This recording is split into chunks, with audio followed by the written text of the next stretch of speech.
Hello, good morning, and good evening, depending on where you are. Let me just do a quick check that I am streaming and that you can hear my voice because I have in the past streamed without any sound for about 10 minutes. So I didn't want to make that mistake. Yes, I can hear myself. Awesome. So yeah, thank you for making it today. I know I haven't done one of these in about a month or two, and that was because I was not sure where I'll be heading. I also recently changed jobs. Um, so yeah, that was a big bit of traveling, holidays, and whatnot. The good news is I get to continue working on Backstage in my next job as well. So that's amazing. It's been more than 2 years for me in this community and with this project. So yeah, and now it's such a famous project. It's so nice to see that. So as the project grows, there's so many features, so many things consciously being worked upon, and that sometimes makes it hard for someone new or even existing users to navigate in the system. So that's why I'm here and want to continue spreading knowledge and also keep learning because even I keep forgetting some of the core parts about Backstage. So this is another opportunity for me to revise, if you will. I'm looking at the comments. If you'd like to say hi, or if you have any questions around Backstage or anything in general, feel free to shoot. Agenda wise, so I've written authentication and Backstage identity in the agenda. So I wanted to cover something around how, if you have installed Backstage for your company, when your users sign in, first of all, how you can set up that. And secondly, what is a Backstage identity? So when they are signed in, what's stored in the cookie and how you can, as a plugin developer, use that information for your benefit in your plugins or existing places inside catalog, for example. So we'll be covering that. But first of all, also wanted to do these weekly check-ins of what's been happening in the community. So let me do this switch where you can see the screen larger. Nope, not this. Yeah, this is better. Yeah, let me know if you can't see. I have made sure I have I made sure the screen size is not 4K resolution as is my monitor. So hoping you can read things.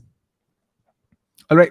So yeah, Backstage is here, close to 19K stars. That's really good. Let's see if we have our new community session agenda ready. Yeah, it's in September 21.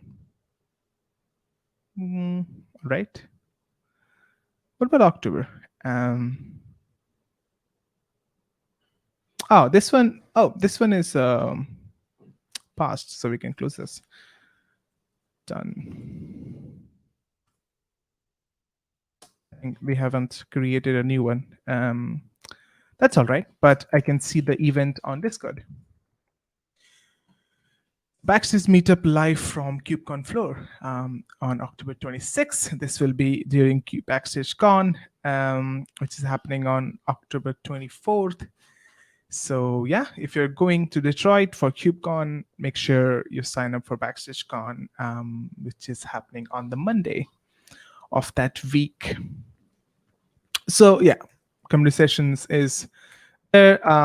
Last thing I was working on at Spotify was a module or a tutorial series for creating plugins, and it's supposed to be published here whenever people get chance to, you know, there's so much work. So whenever there's a chance to release them, it will be here.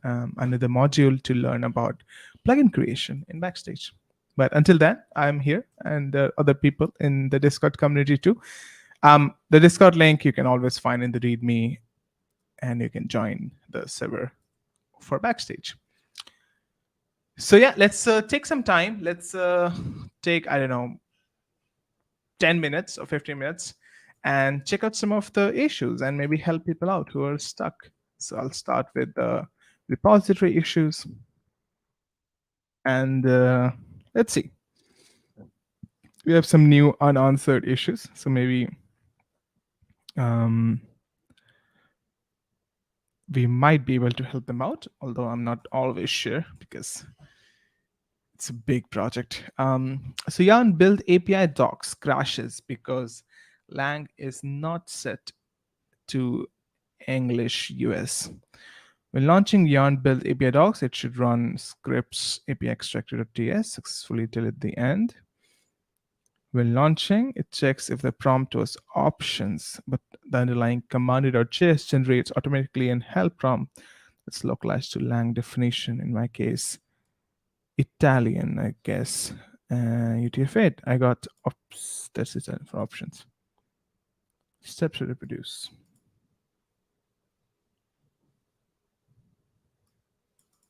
Oh, it crashes. If you have a different language setting, it crashes. That's not good. And there's a pull request for it.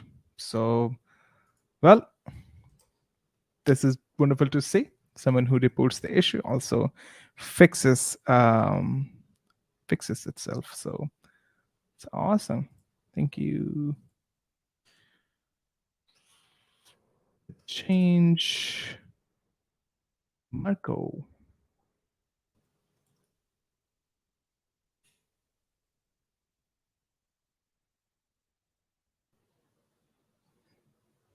Forgot to prove it. I think it's a small change. We should be able to merge, and that will close the issue as well. Close. No. Oh, what? Closes. So if you only write closes XYZ, solves, solves doesn't close it. So we can say closed by CR.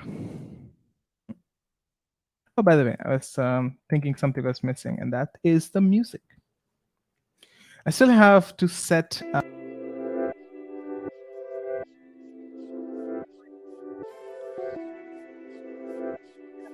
StreamYard for the first time in life, and it's expensive, but I'm hoping to make use of it. And yeah, which means I have lost all my countdown video. I have lost custom musics and loading videos and whatnot. So I'll make sure to add them. And yeah, I was thinking to try out OBS Studio, but it's everything custom. It's like using Linux over Mac. If you're that sort of person, do it. But if you're willing to pay for less headache, then why not? Max is not able to load on iOS 16, Chrome version XYZ. iOS. Expected behavior. Backstage loads on Chrome and Firefox. Actual behavior. Backstage not able to load on iOS version. Not sure if this is an existing issue for all iPhone and iPad users. Ooh, okay. But what does it mean that it's not able to load? It was an OTP. Hey, could you also share screenshot? Not exactly sure what you mean by unable to load. Our lead load. Are there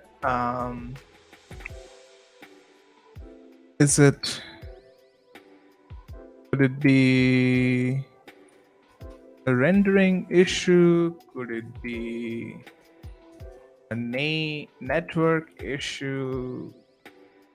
There's so many things that can go wrong, right?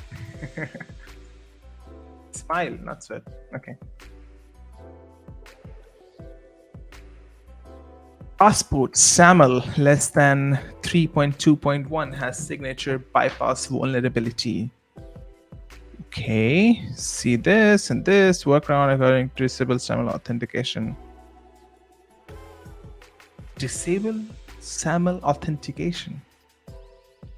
So if you don't know, inside Backstage project, we use these this thing, I forget the name, but there's a workflow which automatically sneak workflow, I think it's called. So there's new issues created whenever there's a sneak vulnerability inside the dependency chain. Oh yeah, there it is. These are sync, not sneak. Okay. Yeah, I think this might be it. Sync sneak monitor, and GitHub issues. So it runs every 4 hours, doesn't run on forks, and it basically runs this JavaScript file which creates issues if the issues don't already exist. So this person is reporting a thing in passport SAML.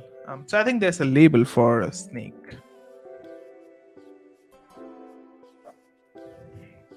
But it hasn't been creating new issues since August.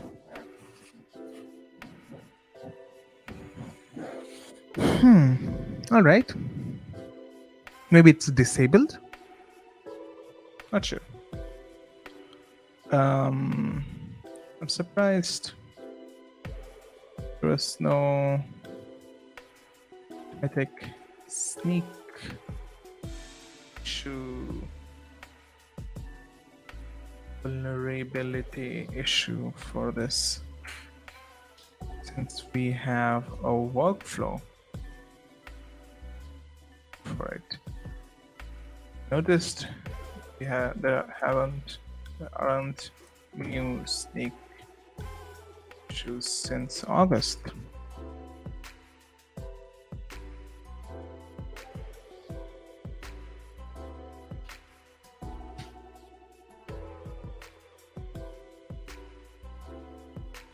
No reportings as well.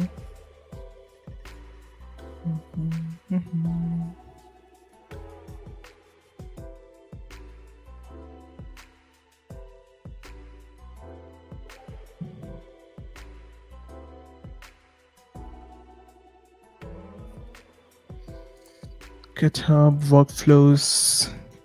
It's a nice service where you can see all security issues and then mark them as resolved or take action on them.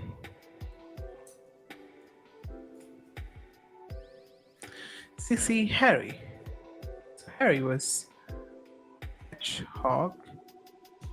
Harry was my teammate at Spotify, and I remember he worked on this. He basically implemented the scripts and all. Of course, the maintainers supported him. Workaround. So just a note, I don't exactly know. I think maybe this library patches it and then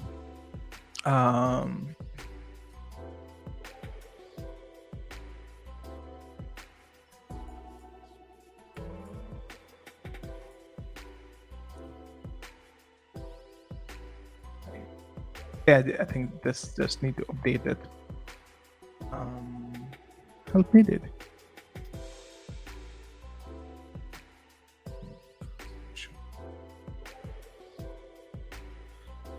I'm sure there might be a dependabot pull request for passport SML. Oh, still using dependabot? Renovate bot.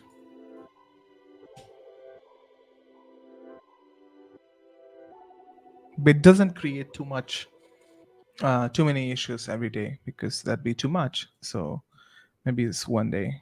I believe this will be fixed by a version bump to 3.2.2, right? Bump of passport SAML to 2022, right? Okay. Let's do a couple more on GitHub issues and then about authentication.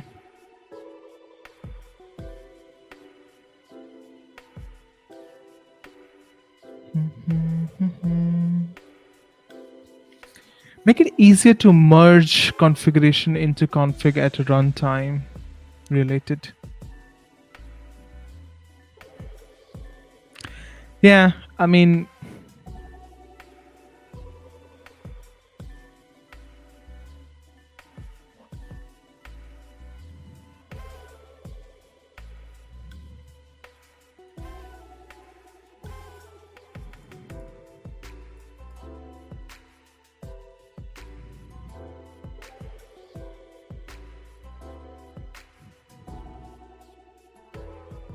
so yeah, I think I've started to see many companies also frown on secrets and configs via environment variable. +1 to dynamically +1 to updating configs during runtime.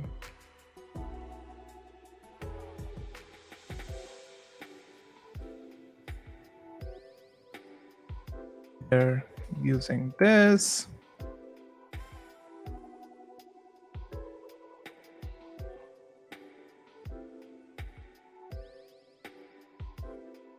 Recently also seen companies frown upon secrets and configs variables. They're so peculiar about their own secret managers and want to use that only. R 3952.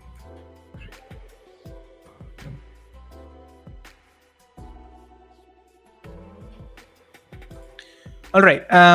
Any more?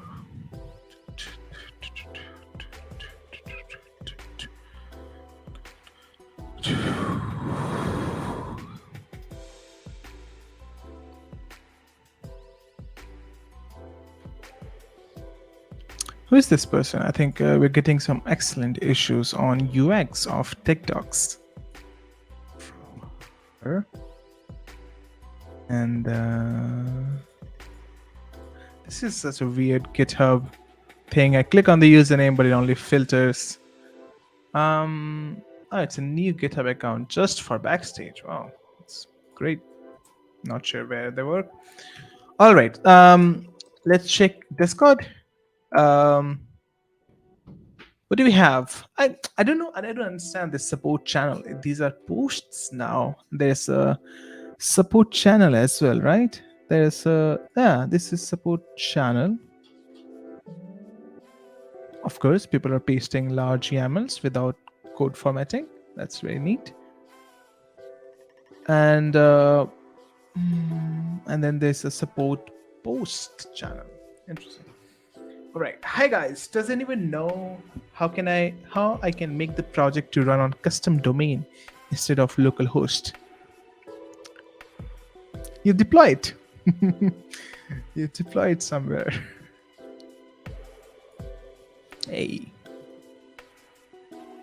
Sure, buddy. No, buddy. Sure.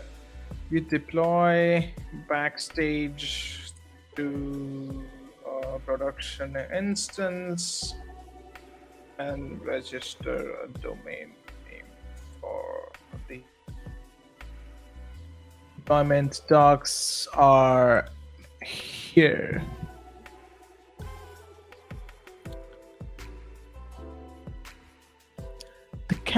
The label is hiding my face. What about this? I think this is better.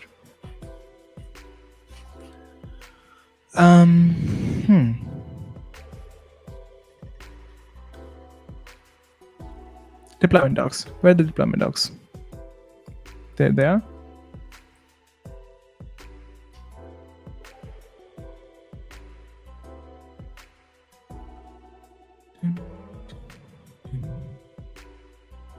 Rate limit exceeded.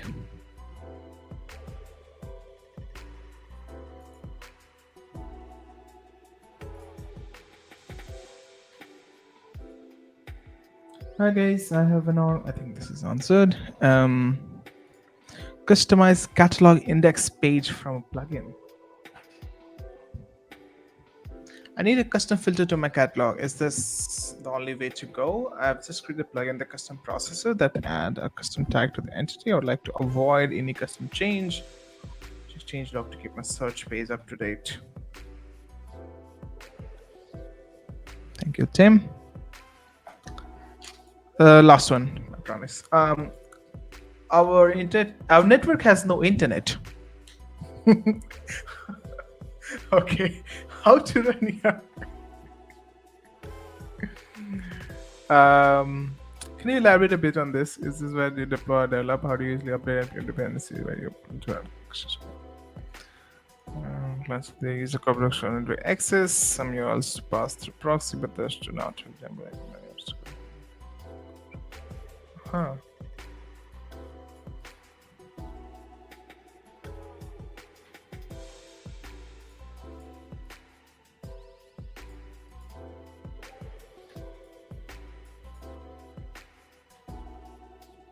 Oh, I think it's old issue, right? I think this new release.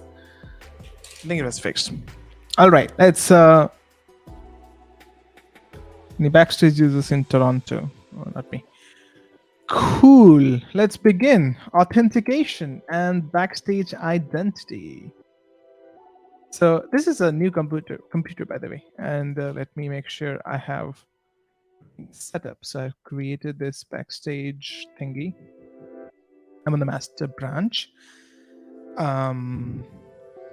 Pull and then open in VS Code. This is the clone of the Backstage repository. And install.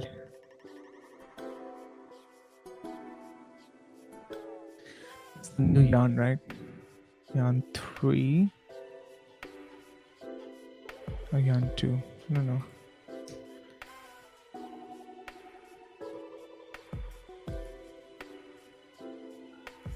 Oh, where's the master build? Oh, sneak monitoring is failing.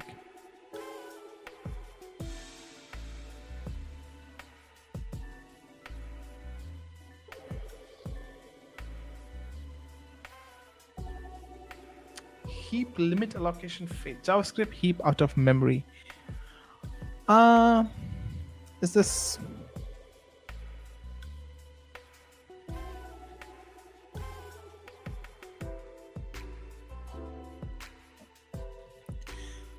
So I know that by default, GitHub Actions allocate a certain memory limit, and then sometimes Node.js based scripts exceed them. So what we add to these is usually something like this. So node options max old space size.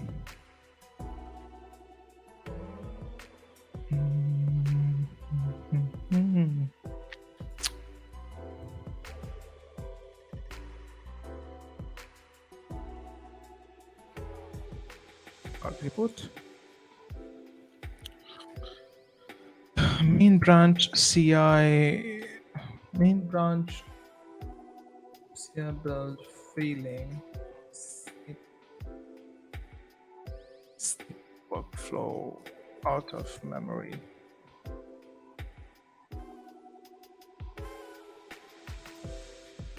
In requests PRs are merged. All checks pass.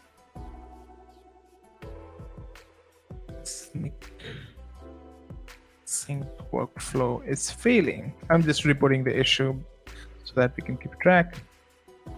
Failing when a PR is merged. Latest example. This is due to JavaScript heap out of memory.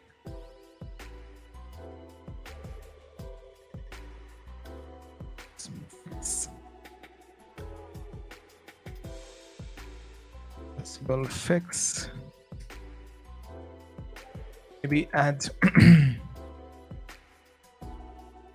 env CI. Increase memory limit actions workflow like this.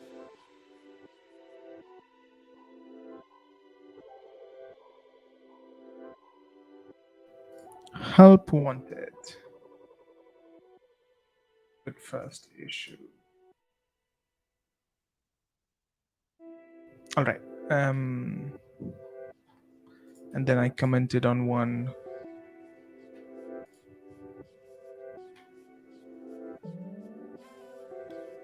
Yep. Thanks.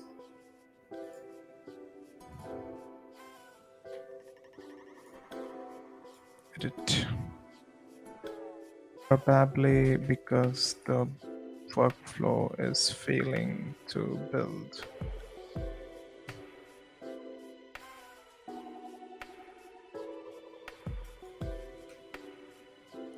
Good. So now it's built, and let's start the front end, back end, and it's going to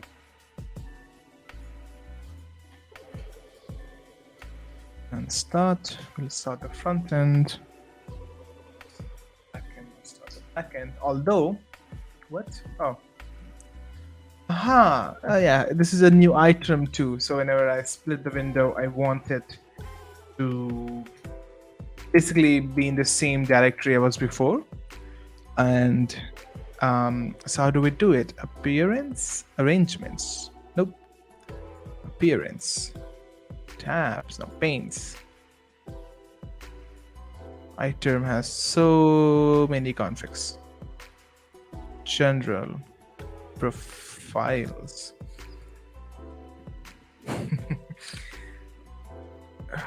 They use previous session directory. Is this it? Does this work? Let's see. Yes. Awesome. Cool. Thank you. And why is it splitting in between? In the middle. So you start backend.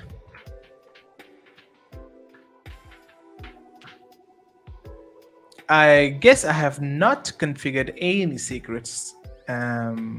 So none of the auth and or things will work. Of course, you can still do a user sign in, but none of these will work. Like it's GitHub, and so let's set up. So yeah, we're talking today about authentication. I don't have code. I think it's a way to install code command in path. Code will now ask, okay, into my password, which is 123456. Cool. Otherwise, I use this rectangle thing.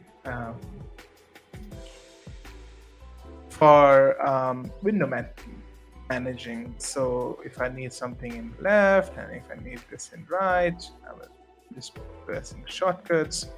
If something in full screen, I can do this. I think these are the, and if I need to move things across the screen, so I have two screens. I have shortcuts for that. So yeah, these three are really useful shortcuts. Of course, there are more things. You can do things like, I don't know, I mean, the commands, I've never used them. Okay, now we have code. Do I trust the authors of this folder? Yes, I do. And yeah, so let's begin.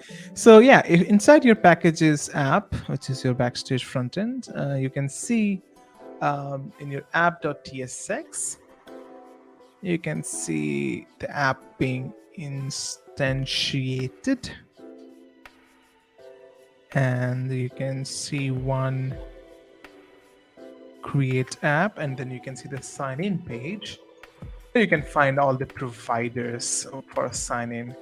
So here, since it's the demo app, we have all providers, the Google, Microsoft, GitHub, and whatnot. And so this is for sign in, and you also have guest sign in. So that's how I'm signed in right now. Oh, look at this. You can see the Backstage identity card. This is brilliant. Who added it? Amazing. Wow, that's good. That's what we were talking about today. I'm looking at it for the first time. So yeah, the sign-in page, there's one sign-in page where if I log out, I'll get to the sign-in page. So this is the sign-in page. And what you want in your sign-in page is just a one way to sign in, basically. So just either Google, GitHub, not these many sign-in. So once you sign in via your primary sign-in method, either it might be Okta, it might be your Google work email. Once you've signed in, there are multiple authentication providers. So what happens is, let's say you sign in via Google, and then Backstage needs to connect to your GitHub account for some tokens or whatnot. So then you provide these authentication providers in your Backstage app, so that users can sign in via GitHub whenever there's a need for a GitHub API, and then you're all set. So sign-in page generally should only have one provider setup.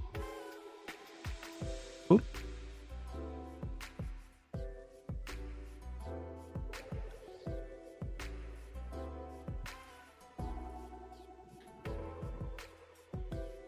And this is how it looks like in the backend. So there's sign-in implementations inside the backend. Excuse me.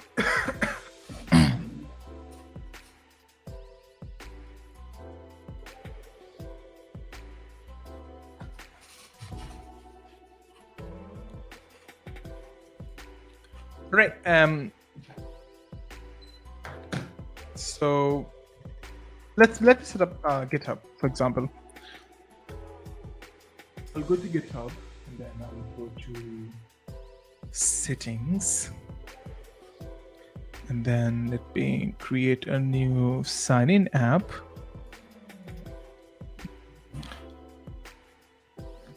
Developer settings. Let me create a new OAuth app. I have so many OAuth apps. Let me say application name, Backstage, local. Let me add a date, or just say 16-inch. Do it. Homepage URL, the full URL of your homepage. It's going to be this.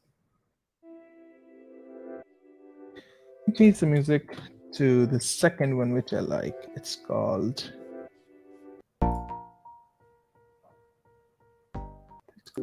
Daydreaming. Yeah. Description. Nothing. Callback URL. So callback URLs are where after the sign-in happens, the provider sends you back so that your app, which is Backstage in this example, can receive the verified token and match that the authentication did happen. So if you go to auth and identity, and if you go to the particular one, you can find the callback URL. Enable device flow. What is this? Read device flow documentation. I sure will. I have a client ID, and I'm gonna generate a client secret, and then of course show you that. No, I'm not. So there is a app config.local.yaml file generally, and I can create it.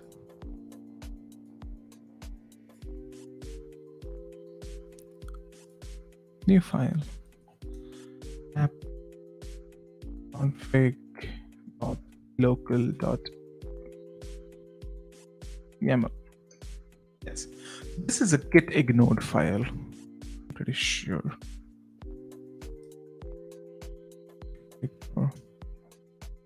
Local.yaml. Everything that's local.yaml is git ignored, and then I can override app config here. So if I go to app config, I will find something inside auth.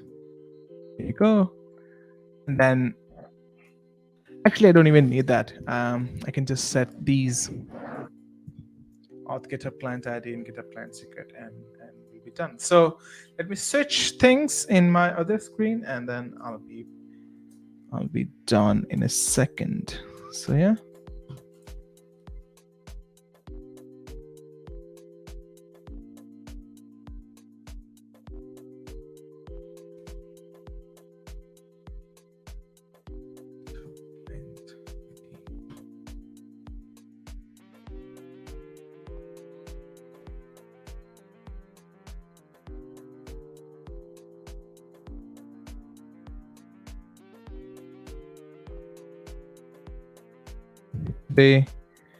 It's a holiday in my company here at Harness, because we have once every month of Fridays off that you can enjoy a long weekend.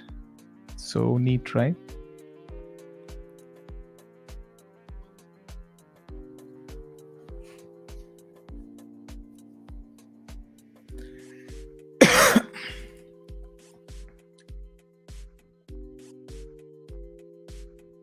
So almost done. I don't want to use GitHub Mobile for authentication.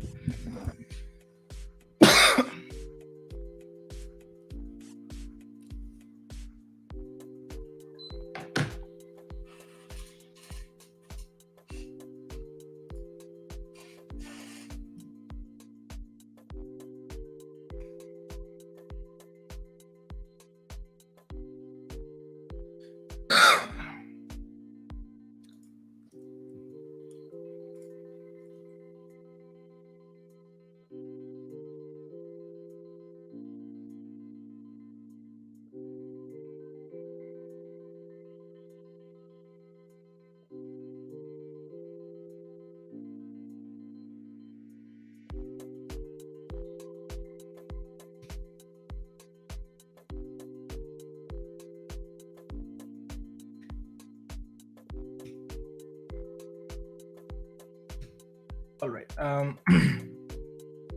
So now I have the environment variable set up. I can close it.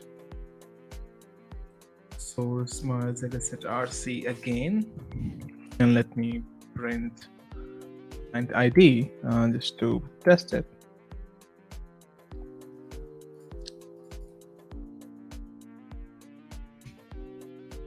No, don't export echo.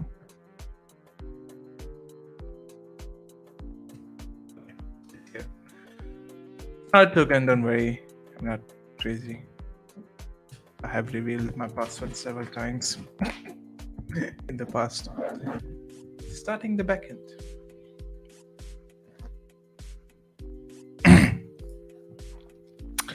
Okay, now that I have this GitHub credentials in my app, if I open my Backstage instance,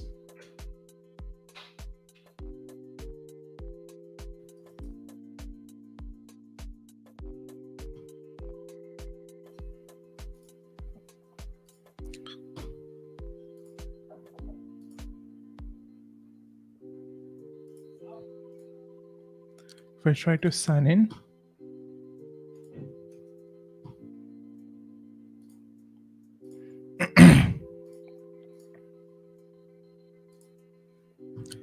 via GitHub. Cool. And I am here. Authorize OrkoHunter.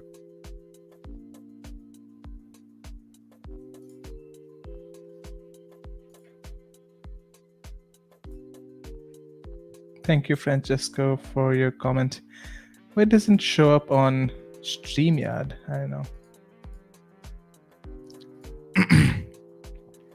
All right, so now I'm signed in. You can see my ugly picture and name. My name is not, I don't know.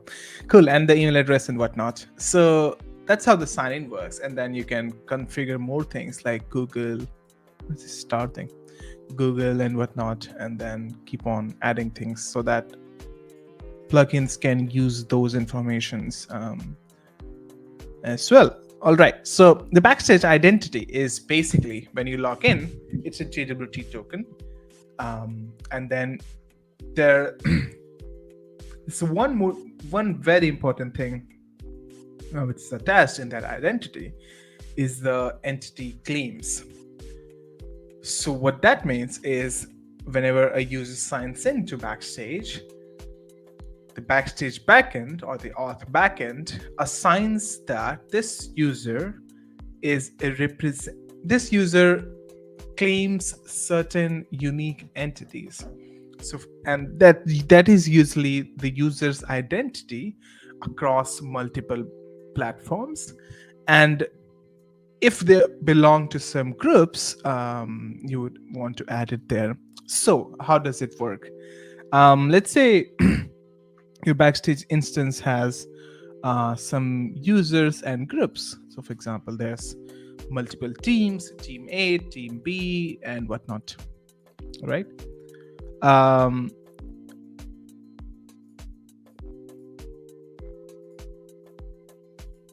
Like multiple teams. So when you sign in, you are given a particular user entity. So for example here, let me go back. It's so nice to see this card, by the way. It's so great.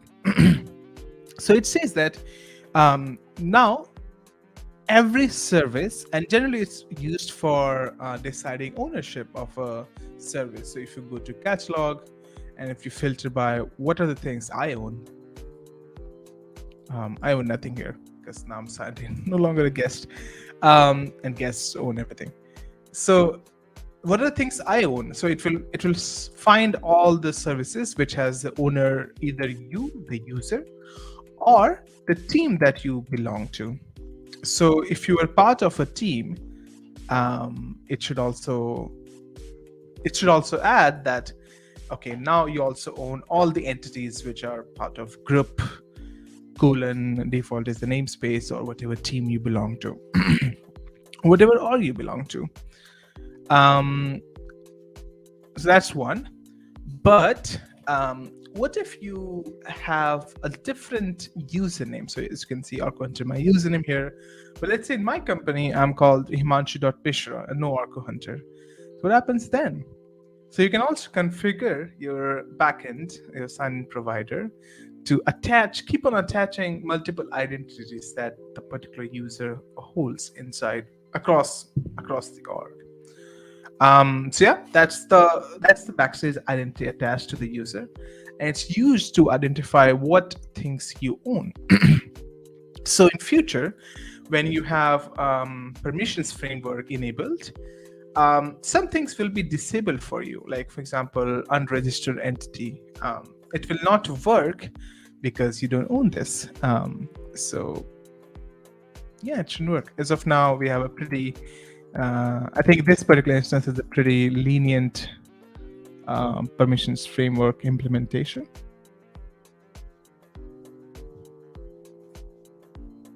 So it should say like allow all. So everything is allowed. But if I change this to deny, by the way, I won't be able to do anything. Wanted to show you. All right, it is starting. That's neat. So nothing will work. I won't be able to see anything. I won't be able to unregister anything. Okay, allow all. That's the permissions policy, by the way. You can build your own RBAC, ABAC plugins out of this.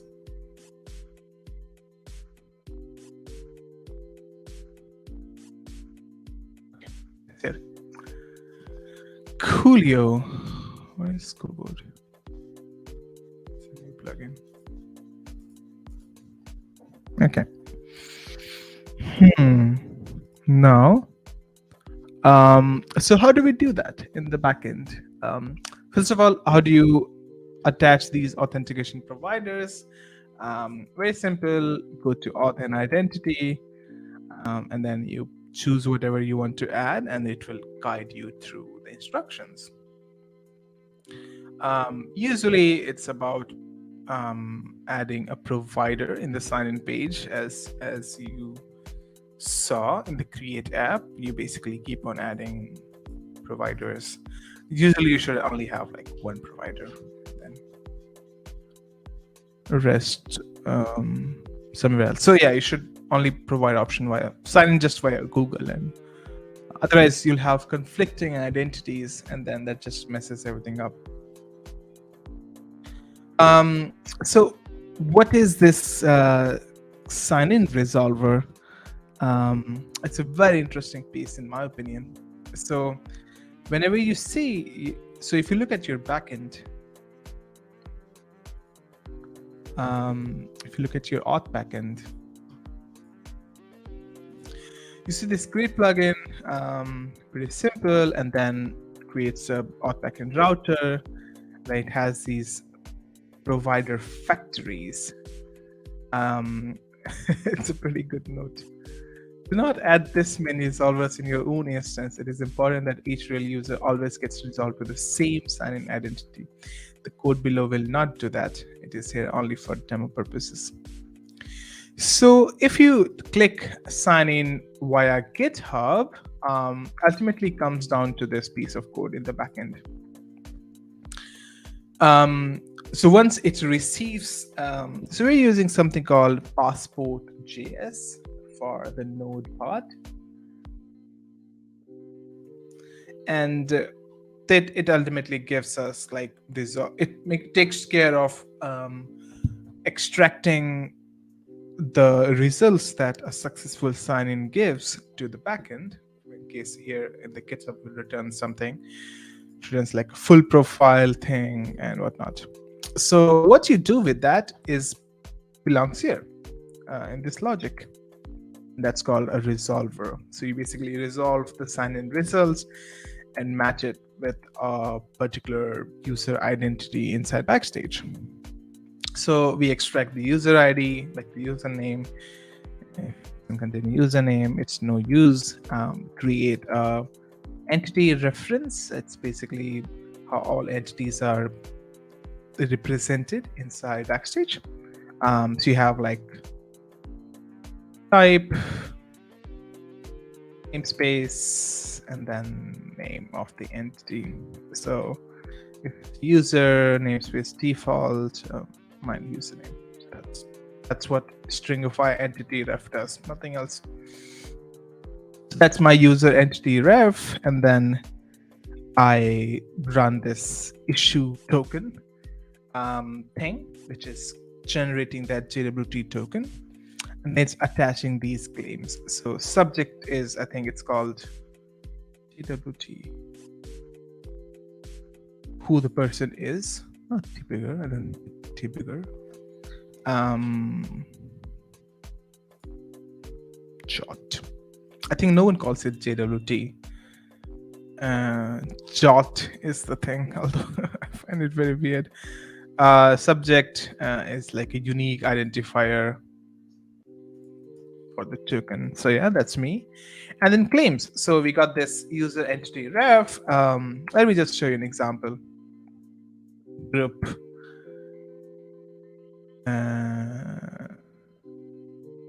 This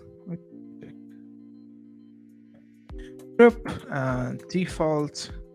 Or let me just do this. Group harness munch.mishra. So what I did here, can you see this? Should I zoom in? I think I should have zoomed in before. So if you add, so I can attach another one of my identities. What I'm telling is that I belong to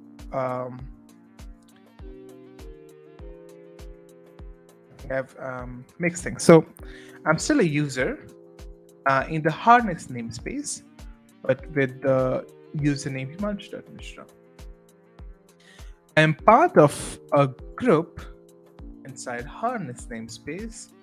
You can call it IDP, internal developer portal. So I'm attaching multiple identities to my token, which means I own these things. I own these identities. So yeah, let's check it out. If I re-sign in, I can restart. Maybe, I don't know. Let's check. Sign out.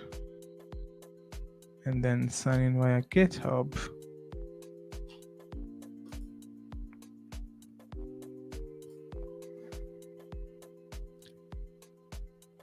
And let's check my ownership entities. There we go. So now I have more claims attached to my identity. So if some entity inside Backstage says that they are not owned by OrkoHunter user, they're owned by Himanshu Mishra in Harness, I'll still be able to see them.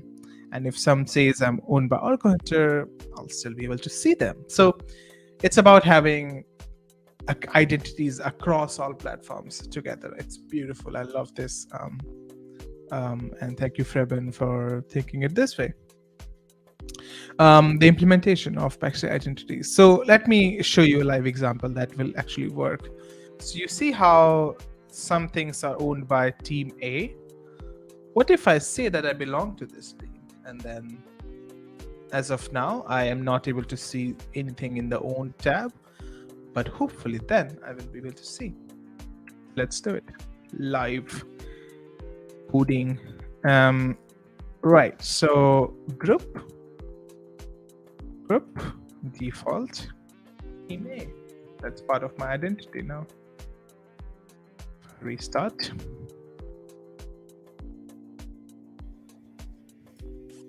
Log out. And sign in again. Continue. There we go. Now I have some things that I own. Pretty simple, wasn't it? So that's the magic of sign-in resolvers, is that here you will connect to your own LDAP or whatever, however you manage users inside your company, and then you will pull in all the information about the user, like maybe some special permissions that they have, like they are an admin, or attach some tags to them or whatnot. So yeah, then you will basically keep on attaching that to their entity claims. So and that's how you can customize your Backstage app. If you have any questions, let me know. There's some out-of-the-box resolvers as well. For example, there's one which is like, if they sign via email, like the part before @ belongs to a user entity and things like that. There's one which is like sign in without catalog user. Oh, with catalog user. There was one section which is like sign in without users in the catalog box. This was it.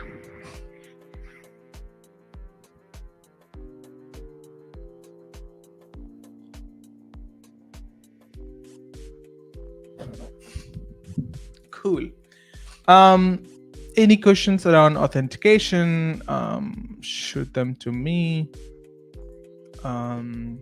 What else should we do in this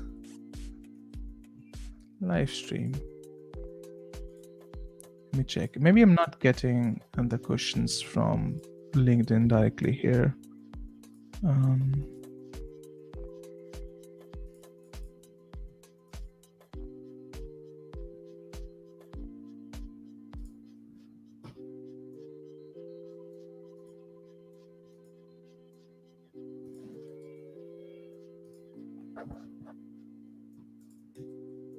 Cool. All right. So yeah, that's about authentication and identities. Yeah, if there's more to it in the sense that if you sign in, that doesn't automatically add a new user in the catalog. The catalog bit is a separate plugin. So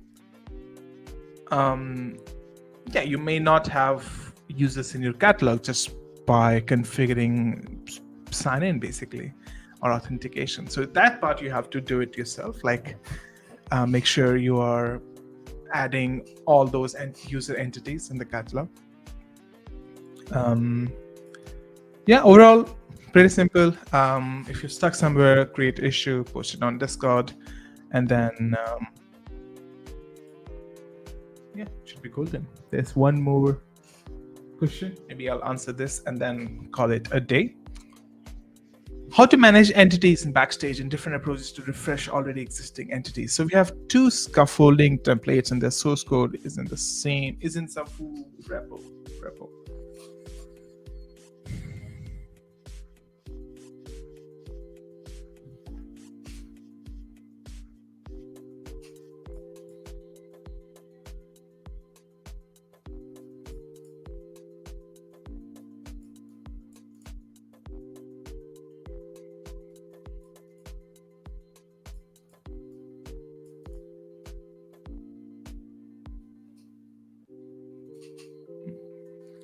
It says that we have two scaffolding business source codes of food.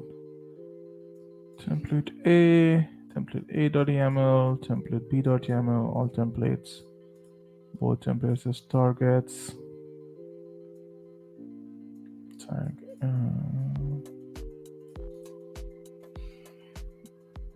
B1 template. The deployment, this location gets registered in the catalog along with locations for B templates. And then now say we want to update the template with some improvements and create a new tag, deploy that. Deployment with is a 0.1 templates are replacing the V2 templates and V1 ones are coming up again on the catalog. All right. 1 second.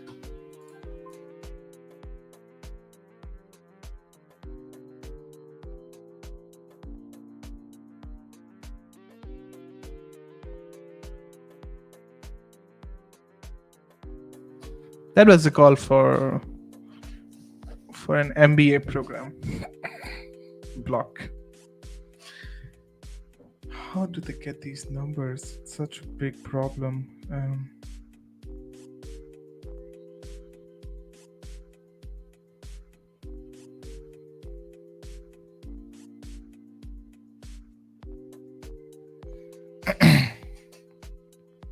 All right. So it says that V1 templates are replacing the V2 templates, and where's my cursor? And V1s are coming up again on the catalog. That shouldn't happen. Has anyone seen this prevent gone? Please search how to prevent this. That's it's really interesting.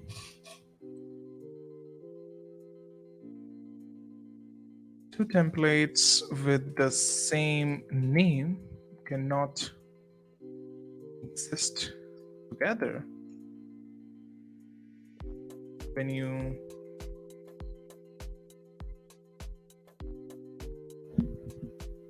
when you open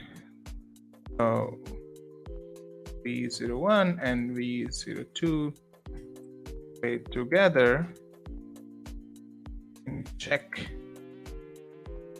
their names should be part of the URL. So an example is create, and then did I just exit my backend? Oh, it failed.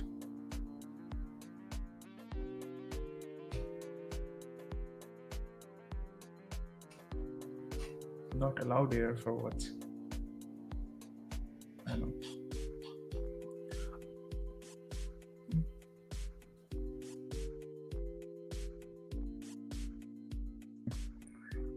Templates.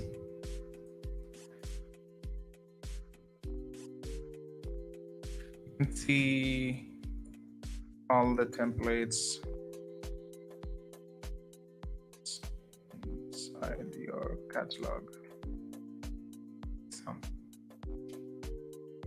All right. So that was all for today, helping out people checking out authentication and the Backstage identity. If you have any more suggestions for topics, let me know. Otherwise, thank you for joining, and see you next Friday about something else on Backstage. Have a good time and take care. Bye.